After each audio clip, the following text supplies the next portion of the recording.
विशेष सम्मान के योग्य हरियाणा यूथ के प्रभारी दीपक जैन जी, राव बीरज सिंह जी और मेरे बड़े भाई, मेरे प्रेरणा स्रोत कुलदीप जी कौशिक, जिला अध्यक्ष कौशल गालपुर जी, विश्वेंद्र सिंह अत्री एडवोकेट जी और हमारे नवनिर्वाचित जिला अध्यक्ष एकचंद जी यूथ विंग के और समस्त क्रांतिकारी साथियों को क्रांतिकारी अभिवादन, नमस्कार। साथियों, मीटिंगों में कईयों में आना होता है, बहुत सारी बातें होती हैं, मगर आप लोगों के बीच में आकर के यूथ फेडरेशन में जब मैं काम करता था वो यादें जिंदा हो गई। मैं ऑल इंडिया यूथ सभा का बड़े लेवल का कार्यकर्ता रहा, पदाधिकारी सब यूज नहीं कर रहा, छात्र नेता रहा। हम लोग जहाँ से निकले हैं वो छात्र राजनीति से निकले हैं, जिन्होंने लॉर्ड मकाले की शिक्षा पद्धति और दोहरी शिक्षा प्रणाली के खिलाफ बड़े लंबे संघर्ष किए। सभी फूटे हिंदुस्तान की पार्लियामेंट के सामने संघर्ष करते हुए याद आता है। जब आप जैसे नौजवानों के बीच में आते हैं, बात होती है, तो वो परिवर्तन, क्रांति की जो धारा है, नौजवानों का हिंदुस्तान की आज़ादी में क्या रोल रहा, उसमें दो गुट बने।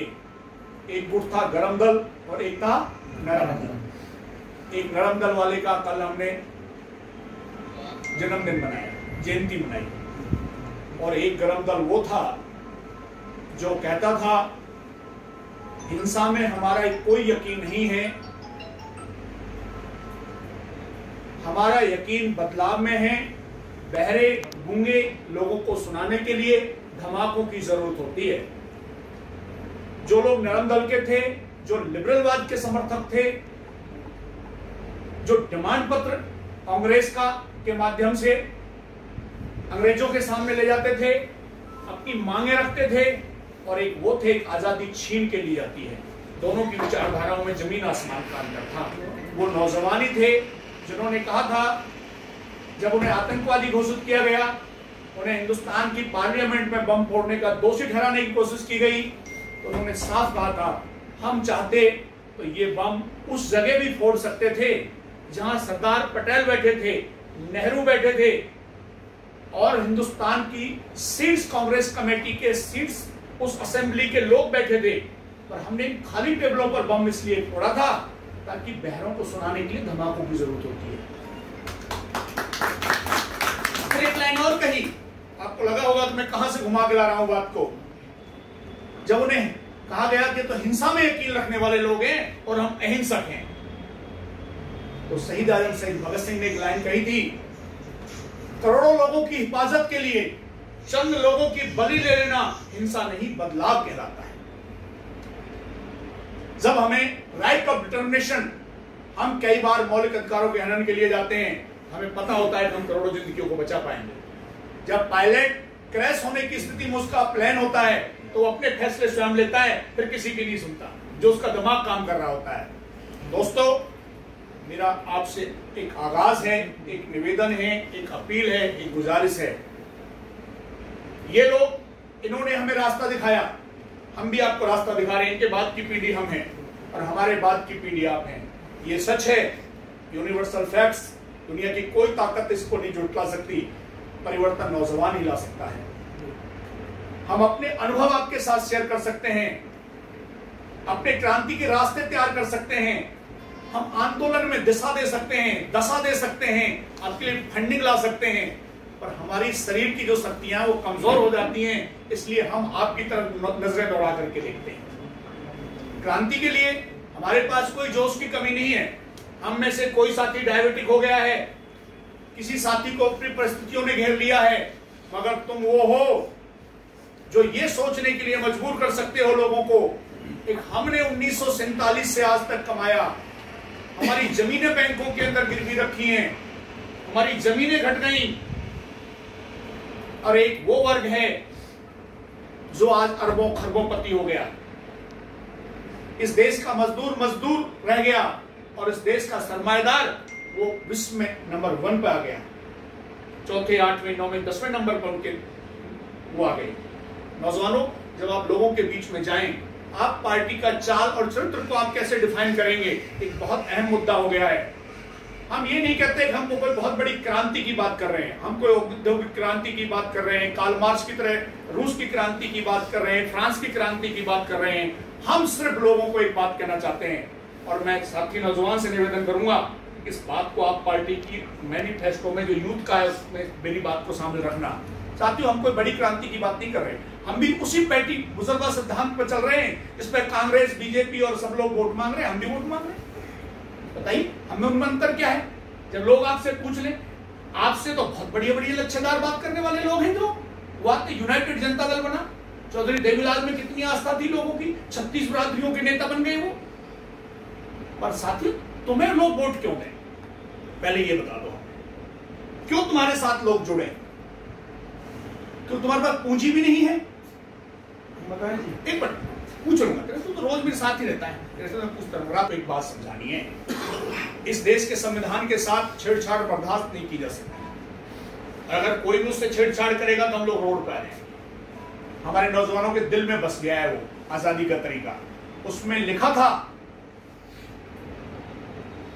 लोकतंत्र, लोगों द्वारा चुना गया तंत्र, इंफ्रास्ट्रक्चर ऑफ पीपल्स, आदमियों के लिए एक ढांचा तैयार किया जाए उनकी बुनियादी जरूरतों को पूरा करने के लिए। वो थी रोटी, कपड़ा, मकान, दवाई, शिक्षा और सम्मान। 75-76 साल के शासनकाल में सारी पूंजीवादी पार्टियों ने लोगों को प्रलोभन दिए, लालच दिए और शिक्षा की दोहरी प्रणाली को नहीं बदल सके। अमीर गरीब के बीच में शिक्षा को बांट के रख दिया। एक दून टाइप की शिक्षा प्रणाली थी और एक धूल टाइप की शिक्षा प्रणाली थी। एक शिक्षा प्रणाली वो थी जिसके अंदर IAS, IPS की खेती होती है। एक वो है जिसमें ब्लैक बोर्ड, चाक और पट्टियां नहीं है पढ़ने के लिए, सिर्फ वहां लोगों को राशन खाने के लिए गंदा संदा बुलाया जाता है, ताकि वही अंग्रेजों की पॉलिसी थी, लॉर्ड मकाले की 1835 की शिक्षा नीति की, जिसके अंदर पीएन, चपरासी इंग्लैंड से लाने ना पड़े और यहीं पैदा हो जाए। यही पॉलिसी इन कारे अंग्रेजों की है। एक इनको इन सरकारी स्कूलों में पढ़ाओ, एक वर्ग को ये श्रमिक बनेंगे, गोली खाने के लिए जो का सीमा पे जाएंगे, और एक वर्ग को महंगी शिक्षा दे करके दून वैली जैसे स्कूलों में उन्हें IAS और IPS बनाया जाए। उस देश का भला कैसे हो सकता है जिस देश की शिक्षा प्रणाली दो तरह की हो, एक अमीरों के लिए हो और एक गरीबों के लिए हो। दूसरा सवाल, 1947 में जब देश आजाद हुआ तो टाटा बिरला की संयुक्त संपत्ति 100 करोड़ रुपए थी, और हमारे घरों में 10-20 तोले सोना था। किसी के दादाजी जिंदा हो तो पूछ लेना, भैंस का दूध बिका नहीं करता था, लोग खुशहाल थे। आज हमारी जमीनें बैंकों में रखी हैं, जो मोबाइल ले रखा है ये भी किस्तों का है, जो AC है वो भी किस्तों का है, मोटरसाइकिल है वो भी किस्तों की है। अगर आज हम कर्ज से मुक्त होना चाहें मेरे नौजवान, तो 60% प्रॉपर्टी जा रही है। ये पैसा कहां गया? तुम कह रहे हो इंफ्रास्ट्रक्चर से डेवलपमेंट होती है, कौन से इंफ्रास्ट्रक्चर से? एक तुमने जमीन की मिट्टी की ईंटों को ऊपरों में पात करके मेरी दादी भाभी के हाथ से बिल्डिंग खड़ी कर दी तुमने। ये मटेरियल तो आपने यहीं से लिया था, रूपांतरण हमने किया, मजदूर ने किया, इंडस्ट्री के अंदर कपास हमने बनाई, उसके बीच के अंतर को कौन खा गया? वो था सरमायादारी व्यवस्था। जो आजादी मिली, पावर ऑफ ट्रांसफर थी, आजादी नहीं थी। एक आजादी के लिए और संघर्ष करना है, और वो आजादी है देश के सर्वहारा, देश के शोषित, देश के दलित, दमित और भ्रमित वर्ग के लिए। जब ये बुनियादी जरूरतें पानी की, शिक्षा की, स्वास्थ्य की कोई भी सरकार पूरी नहीं कर पाई, इसी तरह से हमारी आप पार्टी का उदय हुआ। संविधान की इन बातों को पूरा करने के लिए हम आज आदमी के लिए शिक्षा की जो पॉलिसी है उसे एक जैसा करेंगे, जिसका परिणाम दिल्ली में आप लोगों ने देखा। पानी की बात को आपने दिल्ली में देखा, लाइट जैसी बुनियादी सुविधा जो आज आदमी की जरूरत पड़ गई उसको जो है आप लोगों ने देखा। स्वास्थ्य सेवाओं को आपने देखा, अमीर गरीब का कोई भेद नहीं। हम समाजवाद की बात नहीं कर रहे। I don't know what is the socialism, बहुत बड़ा सब्जेक्ट है ये। हम कोई क्रांति की बात नहीं कर रहे, हम सिर्फ इतना कह रहे हैं कि हमें जिंदा रहने के लिए जो बुनियादी ढांचा संविधान में आम आदमी के लिए निर्धारित किया गया था उसे आप हमें दे दो। 75 झोली फैला फैला करके हमने इन लोगों से मांगा 75-76 साल के शासन काल में ये वो बुनियादी सुविधाओं को आम आदमी को नहीं दे पाए और उसे गुमराह करते रहे। उसे सांप्रदायिकता के आधार पर बांटा, जाति के आधार पर बांटा, गोदपाल के नाम पर बांटा और हमारे बीच में खाइयां पैदा कर दी। दोस्तों, ये चिंता का विषय इन नौजवानों के लिए है। हमने वो दौर देख लिया, हमने लाठियां भी खाई, पुलिस जुल्म भी सहे, सामाजिक जुल्म भी सहे। हम नहीं चाहते कि हमारी ये पीढ़ी जो बैठी है ये धिक्कार की जिंदगी जिए। जिंदा रहने का अधिकार उन्हीं कौमों को है जो कौमें सर देना जानती हैं। आपका हम सर भी नहीं मांग रहे, हम आपसे सिर्फ इतना मांग रहे हैं कि आप शिक्षित बनो। जिन भी परिस्थितियों में हैं, आपके भी बच्चे हो गए होंगे, उन्हें शिक्षित बनाओ और इस व्यवस्था के खिलाफ अपनी आवाज को बुलंद करो। आप कैडर बेस पर इतने सक्षम हो, पार्टी की नीतियों की आपको जानकारी हो, नौजवानों के अधिकार की हो और आप जुल्म के खिलाफ जब अपनी आवाज को बुलंद करें, किसी भी व्यक्ति पर रोड पर जुल्म हो रहा हो, आप खड़ा होकर के उसका विरोध करिए। आज मैं आपको एक नई बात बता रहा हूं। मैंने अपने जीवन काल के अंदर एक भी एक्सीडेंट को रोड पर नहीं छोड़ा आज तक। मुझे पता नहीं कि मैं कितने लोगों से भिड़ा हूंगा। आज तो सुप्रीम कोर्ट के अलग ऑर्डर हैं, एक्सीडेंट के मामले में साइटेशन अलग है। उस वक्त तो पुलिस जेब तलाश किया करती थी। साथियों, जुल्म करने वाला बहुत बुज़दिल होता है, बहुत बुज़दिल होता है। अगर आप मुस्तैदी से उसके सामने खड़े हो ना, वो ज्यादा देर तक आपके सामने टिक नहीं पाता है। जुल्म का विरोध करना सीख ले ए नौजवान, एक अपने आप को जान ले और एक संविधान को पढ़ ले और एक जाति धर्म के इन फसादों से बाहर निकल के उस लुटेरे को पहचान ले जिसने हमें गरीब बनाया है। अमीरी गरीबी कोई ईश्वर की देन नहीं है। ये व्यवस्था का मानव के द्वारा दी गई एक मानवीय त्रासदी है, जो चंद पूंजीपतियों की एक चाल है, सफुगा है और हमें और आपको ये कह करके गुमराह किया जाता है कि ईश्वर ने हम और आपको गरीब बनाया है।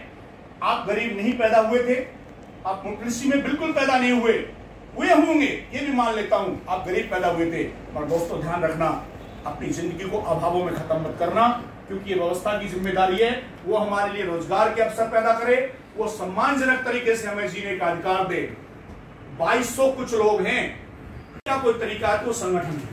आप संगठन में रहो, यूनिटी में रहो, जुल्म के खिलाफ लड़ना सीखो, अपने अधिकारों को पहचानो और इस व्यवस्था ने जो गलत चीजें हमें दी हैं, शराब, नशा और चीजें, इनसे दूर रहो, नैतिकताओं का पालन करो। 10 तारीख के प्रशिक्षण शिविर के अंदर मैं आप सभी लोगों को सादर आमंत्रित करता हूं। आप लोग आइए, अपने साथियों को लाइए, हम आपको लीडर बनाएंगे। हम उस प्रशिक्षण शिविर को इसलिए बना रहे हैं कि आपकी लीडरशिप कैसे विकसित हो। तो मैं आप सभी लोगों का बहुत बहुत धन्यवाद करता हूं, सभी साथियों का, आप लोगों का जय हिंद, जय भारत। सभी को बहुत बहुत धन्यवाद जो इस नोटिस पाए और